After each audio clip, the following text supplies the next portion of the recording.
at my mother's 60th birthday celebration. I arrived carrying the cake I had ordered and paid for, strawberry cream with vanilla sponge, her lifelong favorite, only to be greeted by my sister's mocking voice. "Well, look who finally decided to fund the party." My uncle raised his glass and quipped, "To the one who gives the most and counts for the least." And my mother? She just smiled and murmured, "Let's not make a fuss. It's my night." So I quietly placed the cake on the table, left an envelope with the staff at the front, and slipped out without another word. An hour later, the power cut out, the music stopped, and panic set in. I should have known what kind of evening it would be the second I stepped into that ballroom. I'd come straight from work, still juggling emails, barely out of my blazer. No one noticed, or rather, they noticed just enough to belittle me. The place looked great. My sister made sure everyone knew she was behind the decorations. I didn't even get a chance to settle in before I heard her announce my arrival to the room with that signature smirk. "Oh look, the family ATM is here!" Laughter bubbled up from a few guests. Others just looked away. I forced a grin, walked over to the dessert table, and set the cake down. Then came my uncle, always borrowing, never repaying. He stood, wine in hand, and tapped his glass with flair. A toast to the one who gives endlessly and still doesn't matter. I actually let out a small laugh, thought it was sarcasm. But then I looked around. No objections, no support, just silence. My mother didn't even flinch. "Please don't ruin the mood," she said softly. "It's my evening." And just like that, it clicked. They weren't joking. That's how they truly saw me. Not as the dependable one. Not as someone who holds things together. Just the convenient wallet. I reached into my coat for the envelope, containing the final payment for the venue, which I had covered last minute when my mother's card declined. I left it at the reception desk. And I left. No scene. No goodbye. Just out the door, into my car, and home. An hour later, the call started. The music had stopped. The lights had gone out. The DJ packed up. Staff began clearing tables. Apparently, no one submitted the envelope. It had vanished. By the time I changed into pajamas, my phone was buzzing nonstop. First was my sister. Where did I go? Did I forget to pay? Her texts quickly spiraled from questions to accusations. Mom was panicking, and of course, she was demanding I answer. Then came the cousins. One texted, "Did you seriously just leave without paying?" I opened the family group chat, normally on mute, and found chaos. Aunt was asking who messed up. My sister insisted I said I'd handle the payment. Uncle asked outright if I had walked out on the whole thing. Mom tried to keep the peace in the thread. Let's not point fingers tonight. But never actually defended me. That's said enough. I finally replied. I left the envelope at the front desk. If it's not there, someone else took it. It's not my problem anymore. Then I silenced the chat and put the phone down. And for the first time in years, I didn't feel bad. I didn't wonder if I should have stayed. I didn't replay every insult in my head, debating whether I'd overreacted. Because the truth settled in. I've been their silent support system for years. Paying quietly. Fixing problems behind the scenes. Always dependable. Always overlooked. And every time I tried to draw a line, I was the selfish one. Every time I gave, it was treated as a bare minimum. The next morning, the venue called. A woman at the front desk politely informed me the envelope I'd left had been sitting safely in their lockbox all night. She asked if I'd like it returned or would prefer to pick it up. Turns out, no one in my family had even thought to check. They just assumed I had let them down. They didn't even wait to ask. They assumed the worst, because that's the role they preferred me in. The giver. The fixer. The one they only noticed when they needed something. And even then, I was barely visible. But not anymore. By Monday, word had rippled through the family like smoke from a kitchen fire. My phone stayed quiet. Not because no one was talking, but because I wasn't invited into the conversation anymore. I had become the topic, not the participant. The silence wasn't calm. It was cold, and I could feel the difference. That afternoon, my cousin, one of the few I still trusted, sent a message. There was a Zoom call happening, apparently, a quick meeting, to unpack what went wrong at the party. I hadn't been invited. She warned me they were spinning the story, making it seem like I had stormed off in some childish attempt to ruin the night. A tantrum, a stunt, she added. My mom didn't really defend me either. I didn't answer. Because here's the truth. They were right about one thing. It was a message, just not the one they wanted to believe. It wasn't about revenge. It was about drawing the line. Finally, no more being the fallback. No more giving while they laughed behind my back. No more pretending I didn't hear the digs or feel the weight. By Wednesday, I had a voicemail from my mother. Her voice was steady but too careful, like she'd practiced before pressing record. She said she was hurt by how I handle things. That birthdays were about family, not conflict. That I should have spoken up instead of leaving like I did. As if slipping out quietly was some grand outburst. As if swallowing every slight would have been the mature move. She closed by saying she loved me, but that I should reflect on the person I was becoming. I sat with that message for a while, and then I deleted it. Funny thing, I used to believe pulling away from family would be lonely. That setting boundaries would mean isolation. But instead, I felt something else. Relief. Deep still, unshakable relief. Like for the first time, I could exhale. Like for once, I had chosen me. They called it selfish. But for the first time in my life, I felt whole. A week passed. Still no calls. No follow-ups. The group chat moved on. Without me.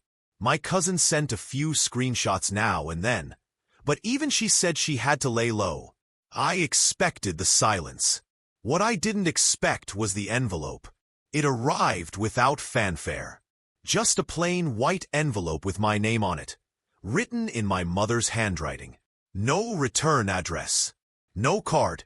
Just a folded sheet of notebook paper, ripped from a spiral. I almost threw it away. But something told me not to. The note was short. No more than a few paragraphs. She wrote that she didn't expect a reply.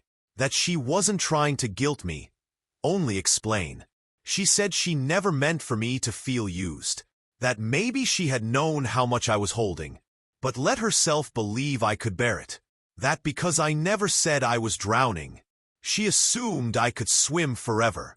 Then came a line I couldn't forget. You were strong for so long. I forgot you still needed room to hurt.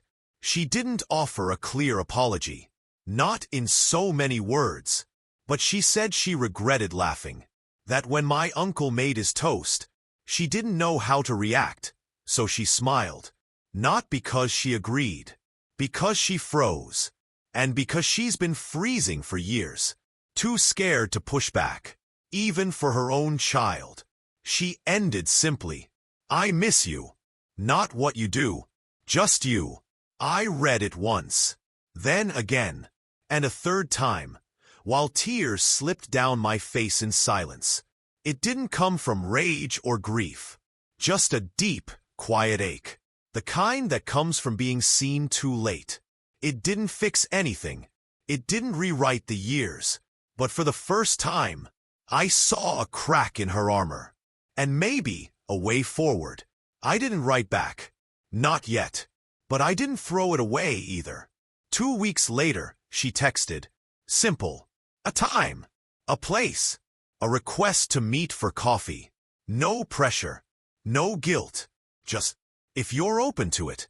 I stared at it for a long time. My instinct was to ignore it. to protect the peace I had finally built for myself.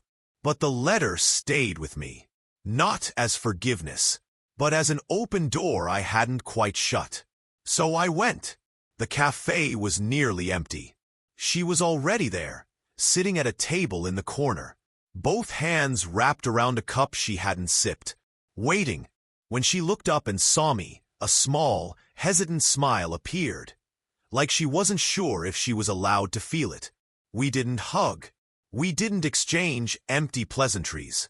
Just two people bound by blood, sitting face to face, with years of silence and bottled-up hurt stretching between us.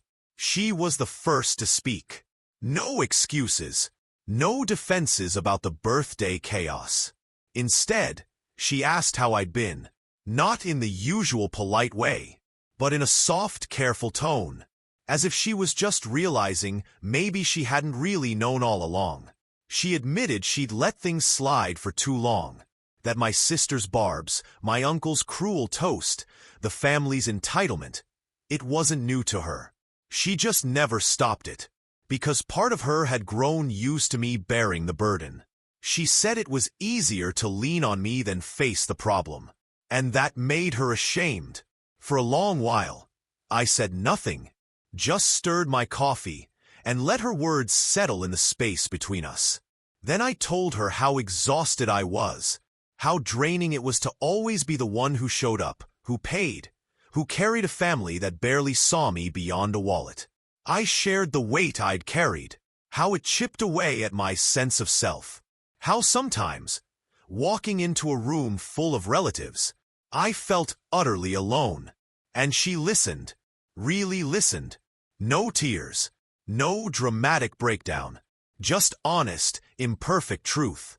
She didn't ask me to jump back into the group chat. She didn't ask me to forgive the rest of them. She simply said she wanted to try again. Not to pick up where we left off, but to start somewhere better. I left that cafe with no guarantees, no dramatic ending, just a strange feeling that, for once, the weight I'd carried wasn't mine alone anymore. And for now, that was enough. A few days later, my sister reached out. Not with an apology, not even directly. Just a tag in the family group chat I hadn't opened in weeks. She posted a photo of Mom's birthday cake. The remains, really. Half-eaten, sagging in a plastic box, frosting smeared. Her caption read, "Still the best cake I've ever had. Guess I'll give him that." No likes, no comments, just that. I didn't reply, because by then, I understood. Some people don't want to heal. They only want you back. So the system doesn't break down. They don't want change. They want the same old routine. The roles fixed, the free labor flowing, the silence maintained. I stopped playing that part. I stopped checking the group chat. Stopped answering cousins who only reached out when they needed something. Stopped waiting for people to become versions of themselves they never planned to be. I kept in touch with my mom, slowly. We met for lunch once a month. Never at her house. Never with the rest of the family. We didn't discuss birthdays or parties, or who said what. We talked about the weather, work, her garden, and eventually, about me. What I was reading, where I wanted to go, who I was when I wasn't needed. And she listened.